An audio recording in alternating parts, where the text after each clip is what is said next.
want to start with something that I know is on your mind. I assume it's on the mind of a lot of people here. Sydney Sweeney. She was in an American Eagle ad about blue jeans. Any comment? I'm not familiar with this Sydney Sweeney and what's going on. I wish that there were not so many pressing, urgent, critical issues that are going to determine the fate of this country right now so that we could focus on Sydney Sweeney or anything else that's irrelevant right now. But I think the reason we're all here is because we're in this fight and we're focused on what we have to do to make sure that we save this country at its moment of truth. So Sydney Sweeney after we save the country. For now, focused on America. Yeah. A simple no comment would have sufficed, but no. Okay, so the real reason we're here, I think, is to talk about a couple things. One is the Texas redistricting fight, the gerrymandering fight that's going on right now, and I want to use that to kind of put meat on the bones of what you've been talking about as you go around the country, talking about how Democrats need to be more ruthless. So just to start, as of yesterday, you yourself and your group Powered by People are in Ken Paxton's crosshairs now directly. Can you tell us a little bit about what he's doing to you or trying to do to you? He's like trying to rummage through your emails or something like that? Yeah, so just to bring everyone up to speed, you know that Trump asked Greg Abbott, our governor, to give him 5 congressional seats in Texas. And thick as thieves, he and the Republican state legislature have been busy at work carving up the state. They were going to vote on these 5 new districts on Monday, but thank God for the Texas Democrats. 54 of them left the state, broke quorum, said the hell with that, and defied Donald Trump and stopped this power grab in the state of Texas. And these motherfuckers are panicking right now, okay? So the reason that Greg Abbott is trying to vacate their seats, charge them with second-degree felonies, sending DPS state troopers to quote-unquote hunt them down. The reason John Cornyn has been working with Kash Patel to send the long arm of the FBI after them as well is because they get this.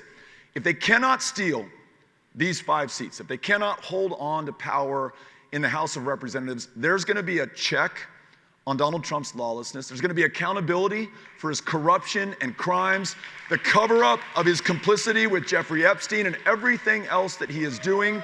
And there's going to be a real prospect of free and fair elections in 2028. So they're going to do everything they can to stop us, not just from fighting back, but more importantly, from taking the fight to them. So yes, they're trying to put our group, Powered by People, which is the largest registrar of eligible Texans to vote in the state. It's an organization during the winter freeze in 2021 that made more than 1 million phone calls to elderly Texans to make sure that they were okay, that they had water, that we could get them to a warming center. We staffed the food banks all across Texas during the middle of COVID, and we're trying to help everyday Texans vote in a state that makes it harder than any other in the nation to cast a ballot. So you know why they're afraid, and you know why they're responding in this way. We've got to make sure that we are not afraid, and we take this fight to them, and we win it with whatever it takes.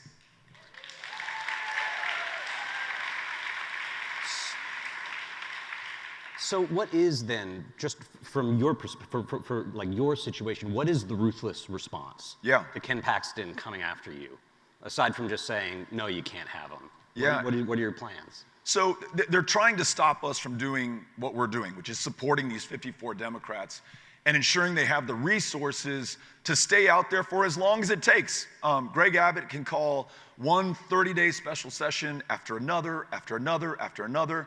They are betting that our side is going to give in and give up, that we are the old Democratic Party that was more interested in concession and compromise, and even in some cases, older Democratic leaders, like maybe the minority leader in the Senate, bending the knee and submitting to these guys, rather than saying, the hell with that, we're gonna fight you tooth and nail, whatever it takes to make sure that we are ruthlessly focused on stopping your power grab and making sure that we win power ourselves. And then when we have power, as my friend Mandela Barnes in Wisconsin says, we drive that car like we stole it. We run the tables on these guys, every single issue that we care about. So we're not gonna let Ken Paxton frighten us, intimidate us. The country wants to see a fight. Everyone who's bent the knee, everyone who's conceded to Donald Trump, Tim Cook giving him the golden iPhone 2 days ago. I mean, enough of that stuff, right? We need to stand and fight. This is a moment of truth. If we fail right now in the breach, if we do not win power in 2026, the consolidation of authoritarian control in the hands of Donald Trump will be nearly unstoppable. That means more masked, plainclothes federal agents sweeping our fellow Americans off the streets, more of Trump's political opponents going to be targeted for vengeance and retribution and political violence, and it means a Republican majority Congress is going to roll out the red carpet for a Trump third term. So all of us must do all we can with what we have where we are. One idea for everyone, Brian, yourself included. Ken Paxton is trying to stop us from raising money to help these Texas Democrats stay out of the state and break quorum. If you text FIGHT to 20377, you'll get a link back that will allow you to donate $2, $10, $200, whatever you want to give. That would really piss Ken Paxton off. So if you want to get under their skin, if you want to show that we are fighting and taking the fight to them, please support these Texas Democrats. So for the legislators who have left Texas and for the governors who are harboring them and helping them, what is the ruthless thing that they should do if and when actual federal agents come looking for them? How do you protect them from the power of the state like that? You know, Brian, we got to remind ourselves that Democrats actually hold power in really significant places across the country. You know, God save J.B. Pritzker for hosting and harboring these Texas Democrats right now. I love the fight in Gavin Newsom, who says, you know what? What if we seize the initiative in California and redraw all of our congressional districts to maximum Democratic advantage? You know, Kathy Hochul is even talking tough right now. I feel like for far too long, present company excluded, of course, Democrats have cared more about being right than being in power. Republicans have cared more about being in power than anything else, and it really shows. We are in a basketball game right now, if you'll excuse the metaphor, where the refs have left the arena.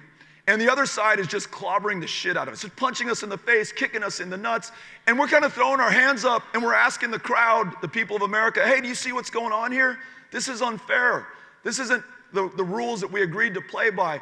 Well, who cares about the fucking rules right now? Punch back, kick back, dunk over their heads, and win some fucking power.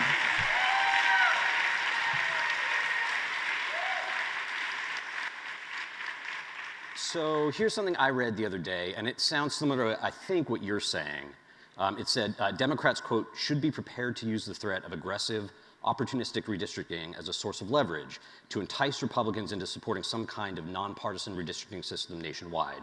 Either agree to mutual permanent disarmament and make one of the country's many undemocratic processes more democratic, or enjoy the wilderness. Does that sound like, am I getting you right? That's what you think the right approach is, or should it be even? No, I think that's conceding too much. Listen, you know, when California, and I can't remember if it was 2008, 2010, ceded authority from the legislature and the governor to the citizen-led redistricting commissions. Look, I love the idea. It makes all the sense in the world, and while it was happening, I probably supported it at the time. Now, in hindsight, I realize that we unilaterally disarmed, while those folks in Texas and Indiana, in these other states, in Louisiana, are gerrymandering people out of their ability to change the outcomes of these elections. So not only do I not want to do that, I also don't want Gavin Newsom and J.B. Pritzker and Kathy Hochul and any other Democrat who has unitary power in their state to wait for Texas to go first. I want us to seize the initiative.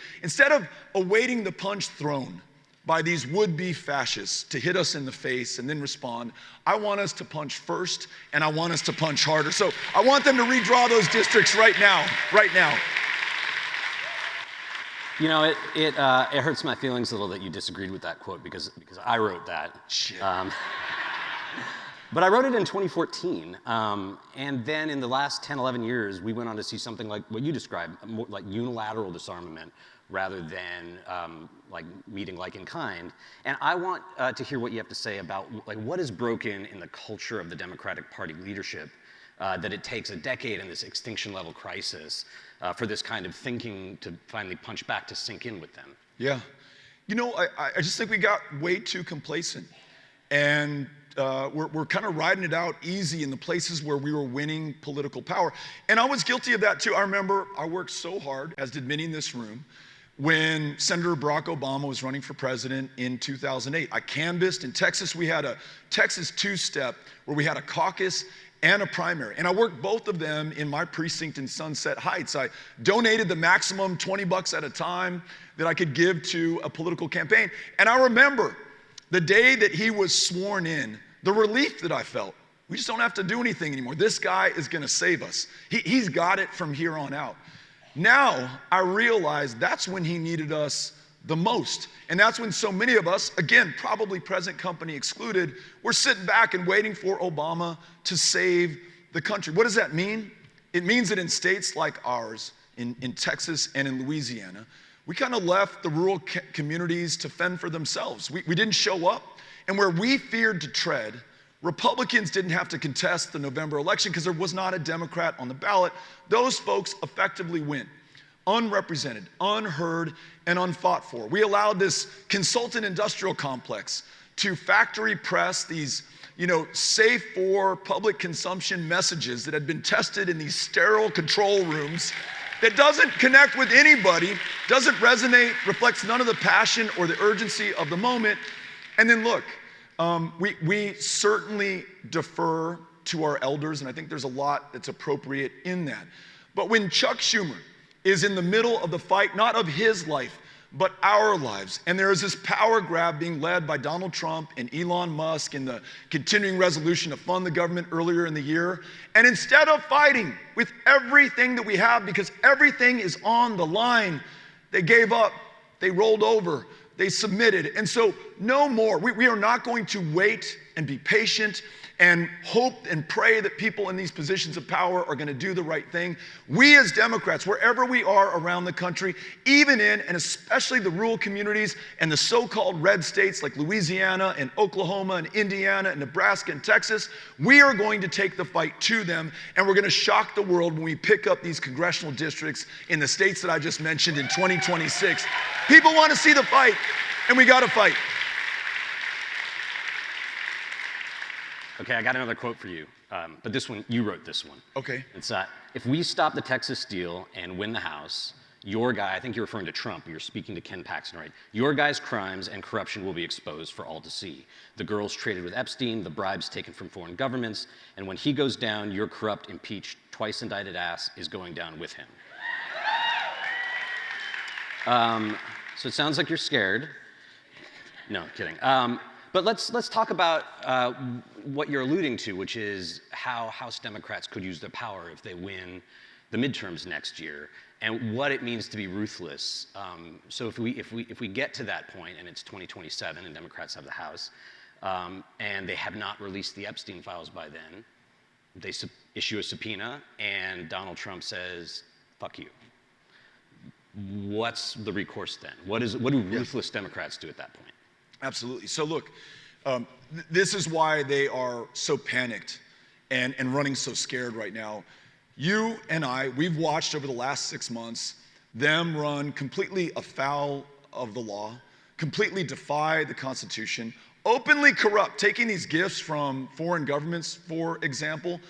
The president and his family enriching themselves with these meme coins. Here's a place you can deposit an unlimited amount of money to influence the outcome of decisions that this country will make, or your access to the president, or the gifts that the people of the United States, through the power of that office, are going to be able to give to you. You have seen him collude with corrupt public officials like Eric Adams in New York City. We have watched the open display of a criminal network operating in the highest positions of power and public trust. They are scared because they have assumed that there will never be accountability. Remember, Donald Trump promised us he would be a dictator on day one. He promised us that if you vote in the 2024 elections, that's the last time you'll ever have to cast a ballot. It took Hitler just 53 days to destroy German democracy. At every major turn, every time he exceeded his authority, defied the German Constitution, broke down the rule of law in that country, the German press, The German politicians, the German public, most importantly, did too little, too late. So first things first, stop this power grab. Second, win political power in the House. And third, to Brian's question, use that ruthlessly. So that means we investigate everything that I just described. We bring the facts to light. And even if, should the president defy us, and should the courts, a co-equal branch of government, which might be our last recourse, but we cannot hold our breath because we have a Supreme Court that is now the best that money can buy in American history. It will have to be the people. It will have to be the people rising up. Abraham Lincoln, no lesser authority than that man. 1858, he says, look, you have the power of the presidency, the courts, the legislatures. But more powerful than all that is the power of the people. Public sentiment is what he called it. He said, with it, nothing can fail. Without it, nothing can succeed. John Lewis, 24 years old, 1965, we just heard a reference to it a second ago. He alone, and those who joined him on that bridge, and the thousands more who took to the State House steps, wrote their members of Congress, lit up the switchboard at the White House, they were the ones who gave Lyndon Baines Johnson the power he needed to change our laws so that everyone, regardless of race or gender or country of national origin, could participate in our politics. In 2018, when we had family separation under the first Trump term, you and I rose up and said, hey, we are not down with taking a baby from the arms of her mother after they crossed 2,000 miles of this continent, seeking salvation and refuge in a country comprised of refugees and immigrants from the world over. We forced, through public sentiment, Donald Trump to rescind that zero-tolerance family separation order. It is perhaps the last best power we have for the last best hope of Earth, this country. So, if Democrats win that power, we'll lead the way, expose this corruption, this criminal enterprise being run in the White House. I think the American people will rise up and claim that power that is rightfully ours.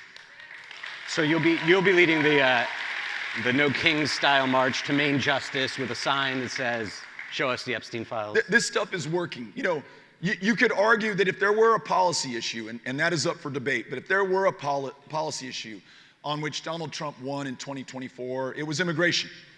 But after these warrantless sweeps, these illegal detentions and confinements and deportations of Americans, including US citizens, to countries that they have never been to, whose languages they do not speak, including to these gulags in El Salvador, out from which you are unlikely to ever come. We're talking life sentences.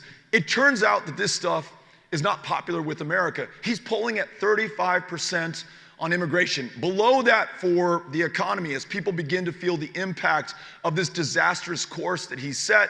And 90% of America who cannot agree that they like ice cream, 90% of America want us to see the full Epstein files because we know that Donald Trump is implicated in trading girls, potentially in what Epstein did as he trafficked, traded, and raped completely innocent girls. We demand justice for them, and our protests and our getting this out to our fellow Americans is starting to break through. We got to keep it up.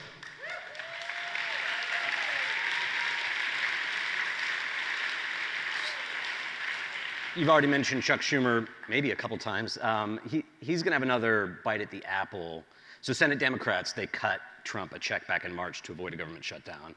And then Trump went on to impound a lot of that spending, and then Republicans unilaterally rescinded some of the other things that Democrats traded their votes for. So should they do the same thing next month? And if not, like, what should they demand in exchange for their votes? Yeah. So look, here's the power in this room and the power in our communities back home after we leave this Netroots conference. I mentioned that LBJ was given the power by John Lewis and other marchers and freedom riders and activists and everyday Americans whose names we'll never know, whose songs we'll never be able to sing. But for them, he would not have had the power. I mean, he actually told Dr. King in 1964, I just don't have the power. That's a direct quote from LBJ, the most powerful man on the planet at the time. I just don't have the power to get this done. They forced him to use the power that he had. And so with Chuck Schumer, and look, I have no grudge against him personally, and I'm grateful for his service to this country, and I think he is a good man. But sometimes those in positions of public trust need to be reminded by the people that they purport to serve and represent of the power that they hold in trust on our behalf. So yes, pushing this guy, protesting, getting in his face, reminding him that there will be a consequence should he fail to use this power on our behalf, I think that is absolutely everything. Yeah. Okay, but you sort of know how this goes. You served in the House. Is that a controversy looms on the horizon, and frontline members who are worried about their next election huddle with their strategists, and their strategists say the best thing for you is to avoid the controversy. So they go to the leadership and say, hey, can we not do this? And then the leadership jumps on the grenade for them. And so maybe we could close with you just ruminating a bit on how you would rebuild the party anew, or advise future leaders of the party, or how you yourself would bust up this dynamic that seems to repeat itself over and over and draw the party into its most risk-averse Yeah. form. I mean, I think, or I know, you all check me if I'm wrong, I mean, the battle lines have never been more clearly drawn in this country and around the world. And if our fellow Americans fail to see us clearly and strongly and defiantly and courageously choose a side on either one of those lines, they can be forgiven for not supporting us and allowing this would-be tyrant and future fascist to stay in power. And I'll give you an example. I was talking with Rua, who I had not met before until today, about the American government's complicity under Donald Trump and under Joseph Biden in the bombing and the starving and the slaughtering of innocent children in Gaza. And so if our party cannot say that out loud and cannot say that we want to use the awesome power of this country to establish an independent sovereign state for the Palestinian people, to work towards their safety, the safety of the Israelis, the safety of everyone there, then what the hell are we doing? We will not be given power by the people who will decide the outcomes of these next elections. And it is clear as day on that issue. It is as clear as day on these Medicaid cuts and the need to have universal health care for everyone. It is as clear as day on the massive transfer of wealth that is taking place before our eyes. Nearly $1 trillion moved from working Americans to the wealthiest 1% just under this big, beautiful bill. But you all are Netroots, and you know that this has been going on for a long time. Democratic, Republican presidents alike, about $50 trillion over the last 5 decades has moved from middle and lower income Americans to the very wealthiest. Where is our party on this issue right now? People are watching, and we cannot be found wanting. Beto O'Rourke, everybody. Thank you, It was sir. a pleasure. Yeah, appreciate it. Thank you all.